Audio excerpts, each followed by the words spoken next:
Okay, in this video we will be expanding binomials that are raised to a power, and we will use Pascal's triangle as a shortcut. Now expanding means if I were to take this, because it's the fourth power, I could take this and write it 4 times. So I could write it 4 times, and I could multiply these two together and get an answer, and I could multiply these two together and get an answer, and I could take those two answers and double distribute and get a bigger answer. So that's one way to do it. But that's not how I'm going to do it today. I'm going to use Pascal's triangle. Pascal's triangle can be generated by following this pattern. Start by making a small triangle of ones, and then it's going to be a matter of adding any two numbers you see and putting the sum between them. So 1 plus 1 is 2, so I'll put that in the middle. Now on the ends I am always going to have ones. So now I have two numbers here. 1 plus 2 is 3, 2 plus 1 is another 3, and then at the end of the row I'm going to put some more ones. I could keep doing this as many times as I want. I'll just do it a couple more times. 1 plus 3 is 4, 3 plus 3 is 6, 3 plus 1 is 4 again, and on the ends I will have ones. Let's do this one more time. 1 plus 4 is 5, 4 plus 6 is 10, 6 plus 4 is 10, 4 plus 1 is 5, and then I could put ones on the ends. Alright, this is Pascal's triangle, and it goes on from there. Now, it turns out that these rows give you the coefficients of what you get when you take a binomial and you raise it to any power. Now, it goes according to the following pattern. Of course, if you take anything and raise it to the 0 power, you're going to get 1. Okay, so if you take a binomial, I guess I'll just call this x plus y. But if I take a binomial and I raise it to the first power, I'm going to get these coefficients. Okay, if I take my binomial and I square it, I'm going to get these coefficients. If I take my binomial and I cube it, I get these. If I do a binomial to the fourth power, I will get these coefficients. And if I take my binomial and I do the fifth power, I'm going to get these coefficients. And I could go on if I needed to. Okay, so for this particular problem, I have a binomial raised to the fourth power. So I can use Pascal's triangle. I see the fourth power. That means I will be having these coefficients, 1, 4, 6, 4, 1. Okay, so let's start by writing down those coefficients. Alright, so we'll have 1, 4, 6, 4, 1. Alright, and these always start off as positive no matter what. Okay, so next, I look at the number that is in the first position. It's on the left, so I'm going to start from the left.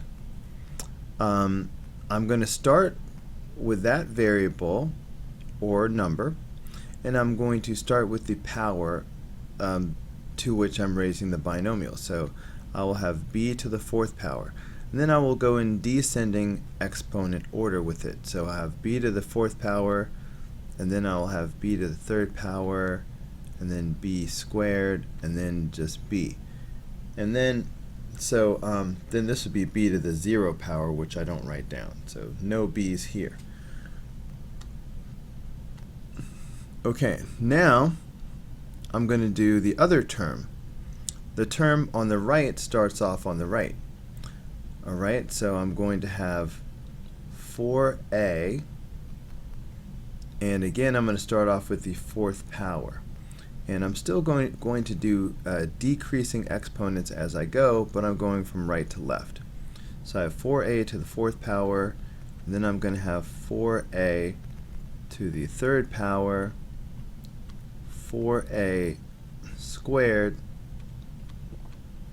4a, and then the last term doesn't get any. So now it's just a matter of simplifying this down. If I were you, I would always do this in 3 steps.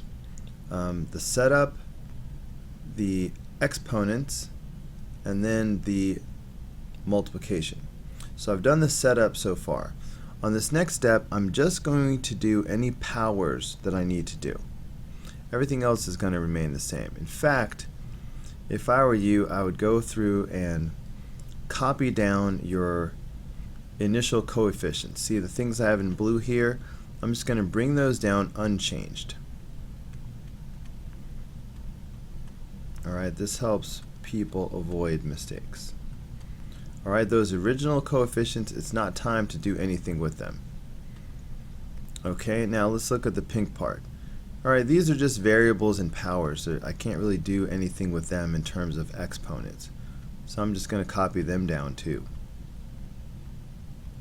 Now, the only thing I can really do is with the green part. I'm going to execute these exponents. So I'm going to raise these expressions to their power. So if I do 4a to the fourth power, remember that 4 to the fourth power, hold on, let me move this over a bit if I can. Yeah, so 4 to the fourth power is 256. Okay, so that's going to make this 256a to the fourth power. Right? Basically, I brought this power inside the parentheses. I'm still going to use parentheses. 4 to the third power is 64. Okay, so I'm going to have 64a to the third power. Right, basically, I'm taking this power and bringing it inside the parentheses. If I bring this power inside the parentheses, I'm going to have 16a squared. This one doesn't have any power on it, so it just gets to say 4a. Alright, so all I've done is my powers. That's it. Okay, just the green really. Alright, and the third and final step is where I do all my multiplication. This is my multiplication step. Okay, and so I'm going to get rid of this extra 1. So this will just be b to the fourth power. Now here, I have 4 times 4. That's my multiplication. So I'm going to have 16. Now as far as the variables, we like to put these in alphabetical order. So I have b to the third power and a, but I'm going to write it as a, b to the third power. It's traditional to go alphabetical with it. Now I'm on this term. I need to do 6 times 16. That's 96. So I'm going to have plus 96. And I'll go in alphabetical order. This would be a squared, b squared. Now here I've got 4 times 64 as I do my multiplication. Another 256. So I put plus 256. Alright, now I've got a to the third power b. Okay, and finally I just have this. This 1 is not really changing anything, so I'm just going to have plus 256 a to the fourth power. So everything here in purple is the expanded answer for number 17. Alright, even though that took some time, it's much quicker than multiplying it out 4 times. Trust me. Okay, this problem is basically the same thing. It's still the fourth power, so I'm still going to use the same coefficients 1, 4, 6, 4, 1.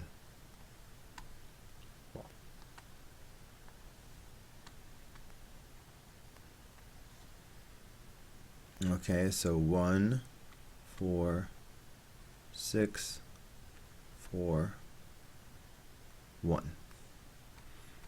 Everything always starts off positive.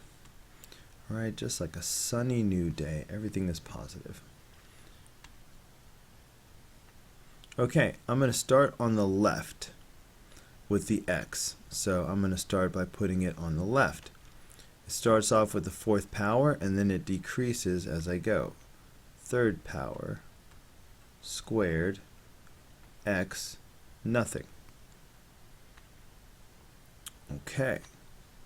Now I'm going to do the second term, but I'm going to consider it to be negative y. Not just y, but negative y. So over here, I'm going to put negative y. Okay, it's on the right, so I put it on the right. And I start off with the fourth power. But then I will have negative y to the third power. And negative y squared. And then just negative y, and then nothing. So that's my setup. Now I'm going to do just my powers. Alright, and really only the green on this problem. It's the only thing I can really do anything with the powers. Okay, so let's see what's going to be going on. So here I've got my 1. Let's see, I'm trying to be careful. Now, I'm gonna stick to the plan. So everything in blue, I'm going to just copy this down unchanged.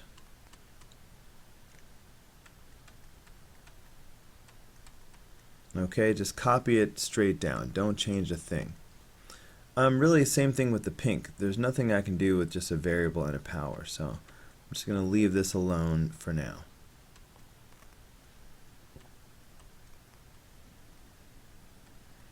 Alright, the only thing I can do anything with is the green part. Alright, I have to raise this to the fourth power. Now, if it's got when you have something negative raised to an even power, the negative goes away.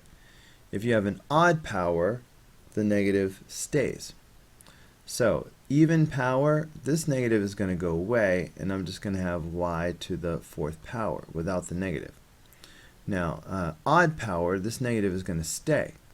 So I'm going to have to keep my parentheses for a moment and write negative y to the third power.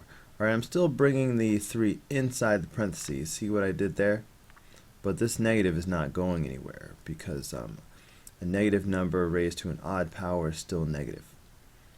Alright, but an even power will make the negative go away. So this will just be y squared.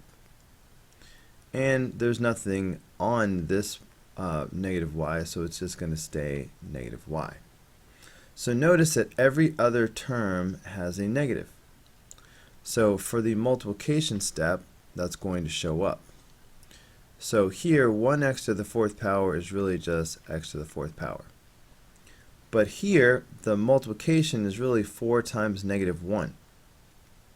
So that's going to make this a negative 4 x to the third power y. Okay, the negative times a positive is a negative. Here, this is not changing, so I'm just going to have plus 6 x squared y squared. And then here again, this negative is going to make this negative, so I will have negative 4 x y to the third power, and then plus y to the fourth power. So this would be your final answer for number 18.